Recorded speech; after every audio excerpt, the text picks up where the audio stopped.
श्री शिवाय नमस्तुभ्यं। आराधना में तुम लीन हो। महाराज दुनिया के लोग नहीं समझते कि शंकर पर जल चढ़ाने का क्या लाभ है।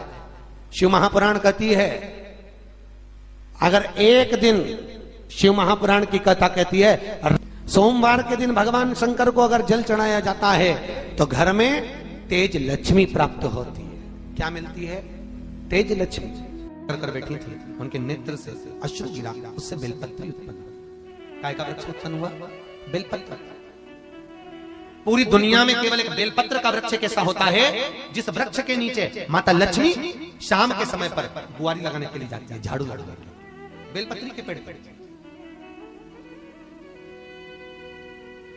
बेलपत्र का वृक्ष, जिसके यहाँ लक्ष्मी नहीं टिकती हो, पैसा घर में नहीं आता हो, बहुत चिंता लगी रहती हो, लक्ष्मी से जुड़ी हुई, व्यापार से जुड़ी हुई, पैसा आ ही नहीं लिया, बहुत मेहनत कर रहे हो।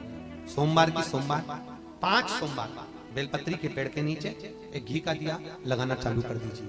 शाम के साथ थोड़ी सी मिट्टी बेलपत्री के पेड़ के नीचे की उठा कर लिया, घर के अंदर लाकर इतनी सी मिट्टी लाकर पटक दीजिए। 5 सोमवार करके देखो, छठे सोमवार पे करने की जरूरत नहीं पड़ेगी, व्यापार अपने आप बढ़ना चालू हो जाएगा। लक्ष्मी शाम के समय पर प्रतिदिन बेलपत्र के पेड़ के नीचे बुआरी लगाने जाए। शंकर भगवान की प्रियता बेलपत्र। पहले भी कथा में कहा, फिर कहते हैं,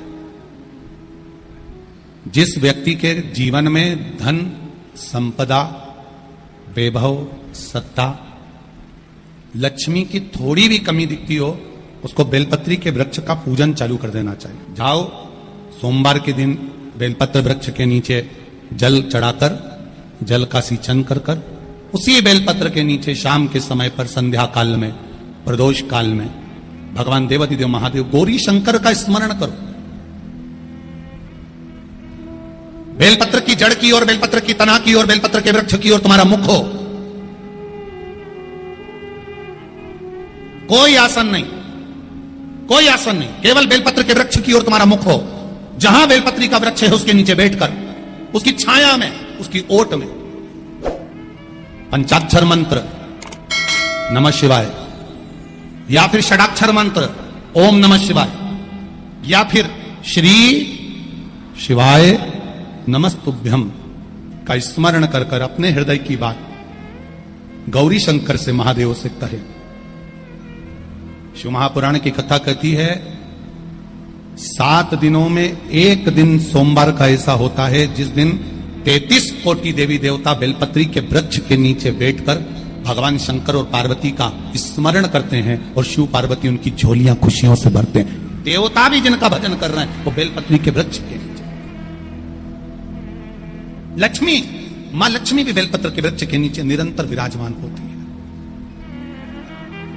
और आप लोगों से एक निवेदन और करना चाहेंगे, ये मनुष्य का शरीर जब तक रहे, ये मानव की देह जब तक रहे, जिंदगी में एक बेलपत्री का वृक्ष अपने रहते रहते कहीं पर भी लगाना, उसको बड़ा करना, उसको बड़ा कर कर जैसे अपने बच्चे को बड़ा करते हो ऐसे लगाकर बड़ा कर कर महादेव से कहना कि मैंने अपनी जिंदगी में, मैं मर भी जाऊं, मेरे प्राण छूट भी जाएं, मेरे जाने के बाद मेरे घर के लोग एक लोटा जल चढ़ाएं ना चढ़ाएं, बेलपत्री चढ़ाएं ना चढ़ाएं, पर ये वृक्ष मैंने बेलपत्री का लगा दिया, अगर मैं मर भी गई तो मेरे मरने के बाद भी मेरे हाथ की बेलपत्र महादेव को चढ़ती रहेगी, महादेव को प्राप्त होती रहेगी।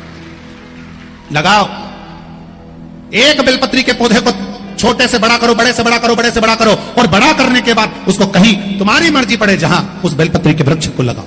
अगर गलती हो गई, ये बहुत गलतियां हो गई, बहुत दुख पड़ गया, तकलीफ में आ गए, लग रहा है कि मुझसे बहुत गलतियां हुई है, बाबा मेरी नहीं सुन रहा, ये बेलपत्र का भाग की डंडी पीछे की ओर कर, जहां बैठकर बेलपत्र चढ़ा रहा, पत्ती का मुख अपनी और डंडी का मुख सामने। शिव की कुछ आराधना है, मेरे भोले बाबा की कुछ आराधना है। खाली ना जाता कोई,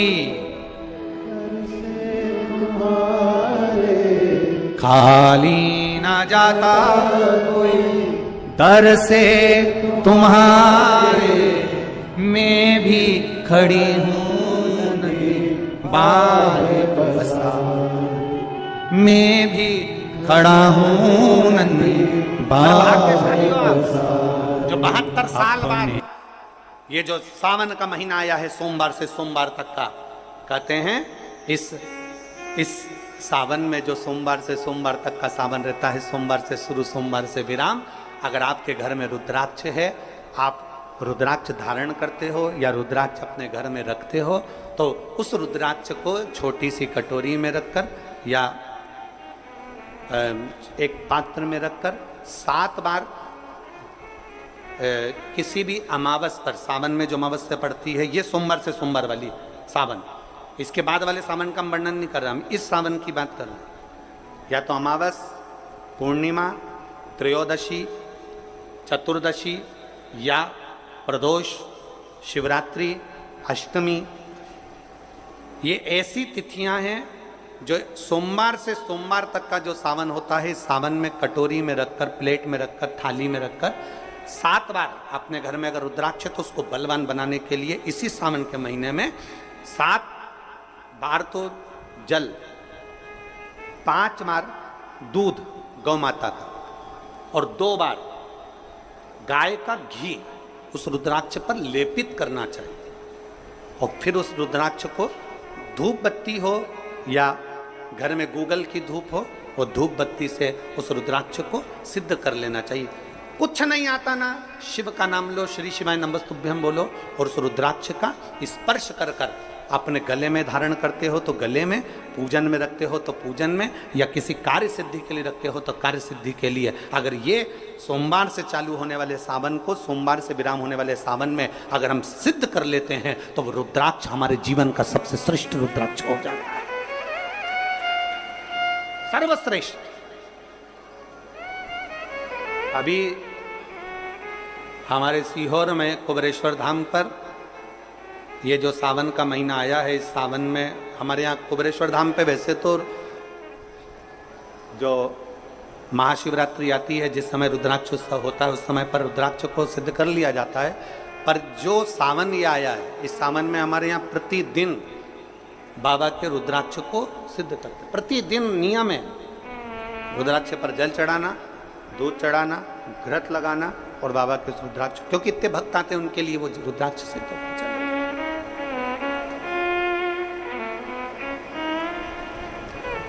इसी सावन में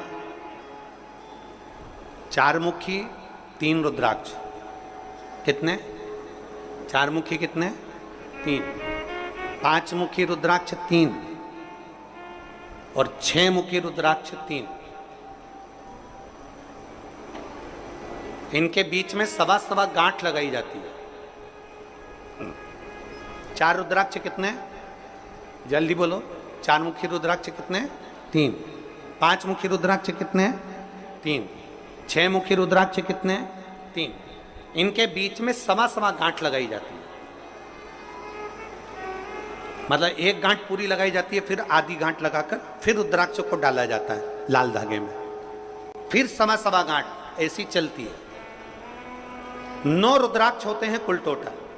अगर ये 9 रुद्राक्ष को शंकर भगवान के शिवलिंग के पास में रखकर, ये सावन, इसको अन्य सावन में नहीं कर सकते, केवल इसी सावन भगवान शिव के मंदिर में शिवलिंग के पास उसको रखकर 7 लोटा जल, 5 बार दूध और 2 बार घृत अगर लेपन कर दिया जाता है उस माला को, और उसी माला को हम बेलपत्री के पेड़ के नीचे बैठकर अपने गले में अगर धारण कर लेते हैं, तो दुनिया का ऐसा कोई कार्य नहीं जो तुम्हारे लिए हो नहीं, पक्के में होकर ही मानता। उस रुद्राक्ष का इतना महत्व, ये तुम जो सहज में सुन रहे हो ना, हम फिर कहेंगे दया सिंह, जो हम फिर दया सिंह जी को धन्यवाद देंगे कि ये जो सावन के महीने की कथा लिए दया सिंह जी, ये साधारण नहीं है। दुनिया के लोग भले इसको सहजता में रख लें।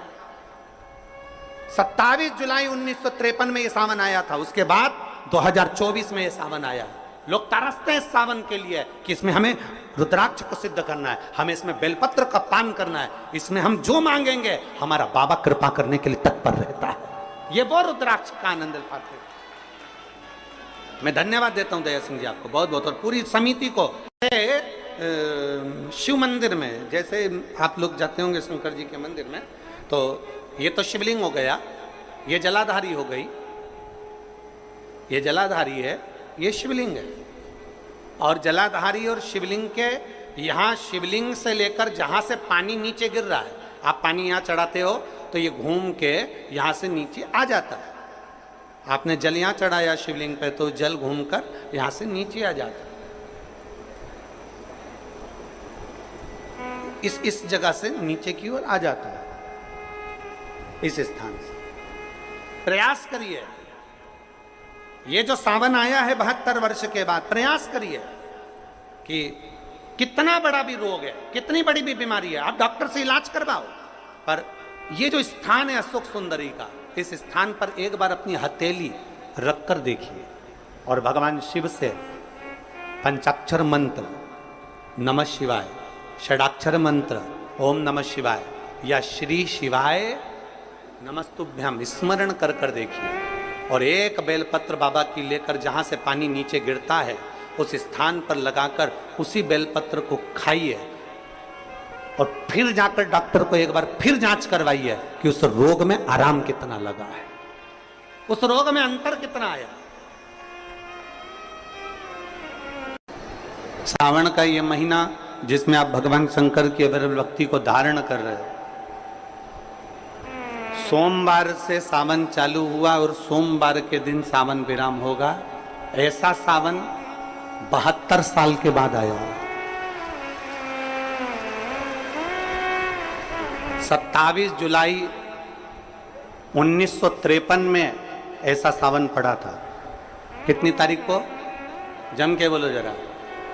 27 जुलाई 1953 में ऐसा सावन पड़ा था जो सावन सोमवार से चालू हुआ था और सावन सोमवार के दिन विराम हुआ था। 72 साल के बाद ऐसा सावन आया है जिसका योग आज है।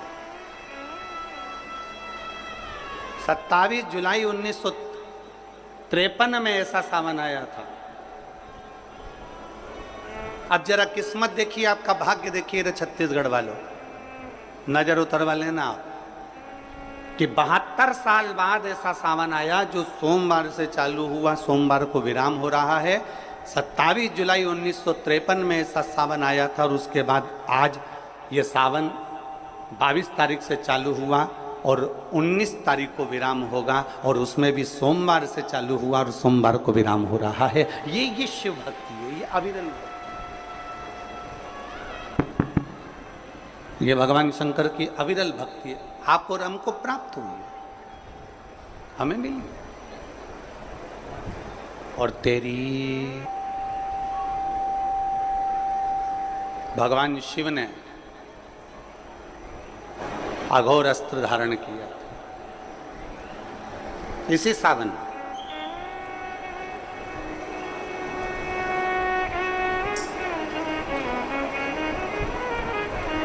एक त्रिपुरासुर असुर हो गया, 3 पुरियों का निर्माण कर कर वो निवास कर रहा है।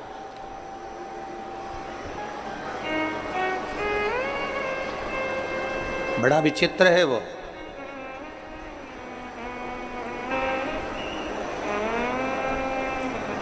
बहुत सावन आते हैं, सारे सावन आते हैं।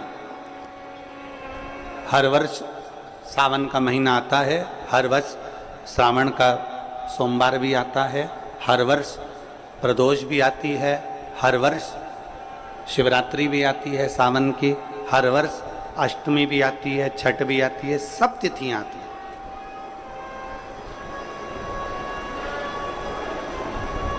ये सारी तिथियां हर साल आएंगी, हर साल प्राप्त होंगी, पर जो योग मेरे देवाधिदेव महादेव का लगा है सोमवार से प्रारंभ होकर सोमवार के विराम का, ये सावन बार बार नहीं आता, ये सावन इतनी जल्दी नहीं आता।